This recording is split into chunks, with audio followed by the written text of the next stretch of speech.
యాక్చువల్‌గా 'ధమాకా' last December 23న release అయింది. కానీ వెనక పోస్టర్లు, వీడియోలు, ఎదురుగా శ్రీలీల, రవితేజ గారు వీళ్ళని చూస్తుంటే మొన్న 23 రిలీజ్ అయినట్టుంది. ఈరోజు సక్సెస్ మీట్ జరుగుతున్నట్టుంది నాకైతే. అంత హ్యాపీగా అనిపించిందనమాట 'ధమాకా' వైబ్స్. అంటే రవితేజ గారికి ఆయన స్టైల్ ఆఫ్ ఎంటర్టైన్మెంట్ కరెక్ట్ మీటర్లో పడితే ఆడియన్స్ 100 కోట్ల కలెక్షన్స్తో ఆశీర్వదించారు. అలా అని ప్రతిసారి ఎంటర్టైన్మెంట్ మూవీసే చేయడం కూడా బాగోదు. అందుకే రవితేజ గారు ఆయన కొత్తగా ప్రూవ్ చేసుకోవడానికి ఎప్పటికప్పుడు డిఫరెంట్ స్టోరీస్ సెలెక్ట్ చేసుకుంటూ ఉంటారనమాట. కొంతమంది అన్న ప్రయోగాలు వద్దన్నా, మాకు ఎంటర్టైన్మెంట్ మూవీస్ కావాలన్నా అని రాస్తుంటారు. భయ్యా, ఆయన ప్రయోగం చెయ్యకపోతే లవ్ ఫెయిల్యూర్ అయిన ప్రతిసారి నువ్వు స్టేటస్లో పెట్టే నా ఆటోగ్రాఫ్ లాంటి మూవీ వచ్చుండేది కాదు. ఆయన ప్రయోగం చెయ్యకపోతే నువ్వు బాధల్లో ఉన్నప్పుడల్లా ఇన్స్పిరేషన్ కోసం నువ్వు చూసే నేనింతే లాంటి మూవీ వచ్చుండేది కాదు. అసలు కొత్త వాళ్ళతో ఎందుకు లేని ఆయన ప్రయోగం చెయ్యకపోతే హరీష్ శంకర్ గారు, బాబీ గారు, మల్లేని గోపీచంద్ గారు ఇలాంటి డైనమిక్ డైరెక్టర్లు వచ్చుండేవాళ్ళు కాదు.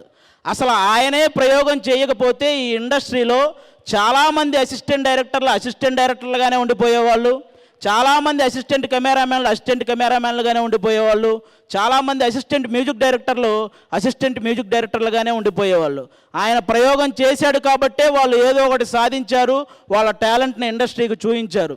అలా రవితేజ గారి ప్రయోగం ఉపయోగంగా మారిందే తప్ప ఏ రోజు ఎవ్వరికీ ఏ నష్టం కలిగించలేదు. థ్యాంక్ యూ అన్న. మీరు ఆయనకి అంటే రవితేజ గారు అంటే ఒక తరాన్ని ఎంటర్టైన్ చేసిన వ్యక్తి మాత్రమే కాదు, ఒక తరాన్ని ఇన్స్పైర్ చేసిన వ్యక్తి. ఆయనకి కృష్ణానగర్ కష్టాలు తెలుసు, జూబ్లీ హిల్స్ రిచ్ లైఫ్ తెలుసు, కిందన్న వాళ్ళని పైకి లాగడం తెలుసు, అలా అని పైకి వచ్చిన వాడు ఎవడైనా పొగరుగా ఉంటే ఆ పొగరు దించడం తెలుసు. అలాంటి వ్యక్తి మా రవితేజ గారు.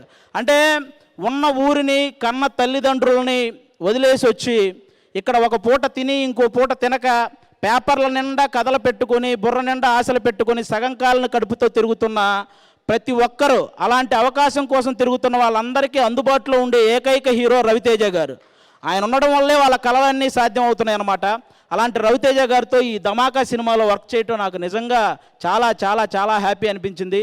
ఈ 'ధమాకా'లో నాకు అంటే సినిమా అయిపోయిన తర్వాత నేను కూడా గుర్తుండిపోయానంటే అలాంటి క్యారెక్టర్ నాకు రాసిన ప్రసన్న కుమార్ బెజవాడ అన్నకి థ్యాంక్ యూ. అలాగే ఆ క్యారెక్టర్ని అంత బాగా తీసిన నక్కిన త్రినాథరావు అన్నకి థ్యాంక్ యూ.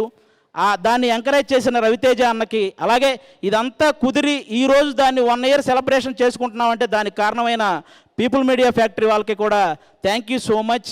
అదంతా జరిగింది అంటే కారణం పీపుల్ మీడియా ఫ్యాక్టరీనే, ఇంత పెద్ద సక్సెస్ జరిగిందంటే thank you so much.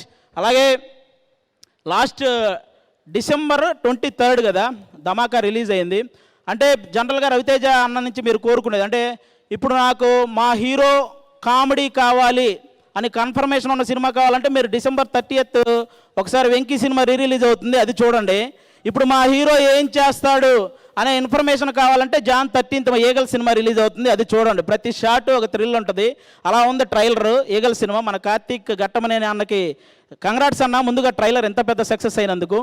Last December 23 నుంచి ఈ 1 year సెలబ్రేషన్స్ వరకు ఈ మధ్య ఈ 1 yearలో మనం చాలా చాలా చాలా గొప్ప విషయాలు జరిగాయి మన ఇండస్ట్రీలో కానీ అలాగే మన దేశం తరపున కానీ ఎన్నో గొప్ప విషయాలు జరిగాయి. వాళ్ళందరికీ మా 'ధమాకా' టీం తరపు నుంచి అలాగే ఈగల్ టీం తరపు నుంచి వాళ్ళందరికీ ఇది ఇయర్ ఎండింగ్ కాబట్టి వాళ్ళందరికీ ఒకసారి మనం హ్యాపీ న్యూ ఇయర్ చెప్పాలని నేను మనస్ఫూర్తిగా కోరుకుంటున్నాను. అలా ఇన్స్పైర్ చేసిన వాళ్ళు ఎంతోమంది ఉన్నారు. అందులో ముఖ్యంగా మనకి ఆస్కార్ అవార్డు అనేది మన చెవులతో వినడం తప్ప చేతులతో పట్టుకోవడం జరుగుద్దా అనుకున్న వాళ్ళకి మనందరికీ ఆస్కార్ అవార్డును పరిచయం చేసిన చంద్రబోస్ గారికి, కీరవాణి గారికి వాళ్ళిద్దరికీ కూడా హ్యాపీ న్యూ ఇయర్ చెప్పుకుంటున్నాను. అలాగే ఆ పాట అంత రీచ్ అవ్వడానికి ఎవరైతే రీజన్ అయ్యారో ఎన్టీఆర్ గారు, రామ్ చరణ్ గారు, వాళ్ళిద్దరికీ హ్యాపీ న్యూ ఇయర్. ఆ పాట థాట్ని ఆ సినిమాలో పెట్టిన రాజమౌళి గారికి very very very happy new year మా టీం అందరి తరపున. అలాగే నేషనల్ అవార్డు అనేది ఎక్కడో హాలీవుడ్ హీరోలకి, బాలీవుడ్ హీరోలకి వస్తుంది, మన తెలుగు వాళ్ళకి రాదేమో అనుకున్న టైంలో ఆ విషయంలో తెలుగోడు కూడా తగ్గేదేలే అని ప్రూవ్ చేసుకున్న మన అల్లు అర్జున్ గారు, ఆయనకి కూడా హ్యాపీ న్యూ ఇయర్. అలాగే మన దేశం తరపున మన క్రికెటర్ వరల్డ్ కప్ ఓడిపోతే మనందరం బాధలో ఉన్నాం. అలాగే మనకు వరల్డ్ కప్ ఇవ్వలేకపోయామని మన దేశ క్రికెటర్లు అందరూ బాధలో ఉంటే ఆ టైంలో డ్రెస్సింగ్ రూమ్లోకి వెళ్ళి ప్రతి ఒక్కరిని పలకరించి వాళ్ళకే కాకుండా మన దేశానికి కూడా ధైర్యం చెప్పిన మోడీ గారికి మా 2 టీముల తరపు నుంచి హ్యాపీ న్యూ ఇయర్. అలాగే చంద్రయాన్ 2 2014లో 2019లో ఫెయిల్ అయినప్పుడు అప్పటి చీఫ్ కళ్ళల్లో మనం కొంచెం కన్నీరు చూసి అందరం బాధపడ్డాం. అదే చీఫ్ కళ్ళల్లో ఆనందాన్ని 2023లో చంద్రయాన్ 3 సక్సెస్ అవగానే చూసాం. అలాంటి చంద్రయాన్ 3 సక్సెస్కి కారణమైన వాళ్ళందరికీ కూడా మా 2 టీముల తరపు నుంచి హ్యాపీ న్యూ ఇయర్. ఇలా హ్యాపీ న్యూ ఇయర్ చెప్పే సందర్భం నాకు తెలిసి ఇంకో స్టేజ్ ఎక్కడ మనకు రాదు. ఈ స్టేజ్ మీదే మన టీముల తరపు నుంచే చెప్పుకుంటున్నాను. అలాగే బాహుబలి తర్వాత ప్రభాస్ అన్న నుంచి ఆ రేంజ్ మూవీస్ రాలేదని మనందరం బాధపడ్డాం.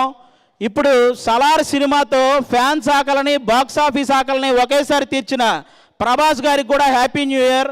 ఆయన కూడా మంచి సక్సెస్ని అందుకున్నాడు. ఈ సక్సెస్ సెలబ్రేషన్స్లో ఆ సక్సెస్ గురించి మాట్లాడడం కూడా చాలా హ్యాపీ అనిపిస్తుంది. అలాగే ఈ స్టేజ్ మీద ఇంకా ఎన్నో గొప్ప విషయాల ద్వారా మనల్ని ఇన్స్పైర్ చేసిన వాళ్ళందరికీ హ్యాపీ న్యూ ఇయర్. ముఖ్యంగా మీరు ఈ ధమాకా సినిమా సక్సెస్కి వచ్చిన మీకు, అలాగే ఈగల్ సినిమా జాన్ 30 రిలీజ్ అవుతుంది, జాన్ 13th. మీరందరూ ఆ సినిమా చూసి కూడా ఎంజాయ్ చేయాలని మనస్ఫూర్తిగా కోరుకుంటున్నాను. అందరికీ థ్యాంక్ యూ సో మచ్.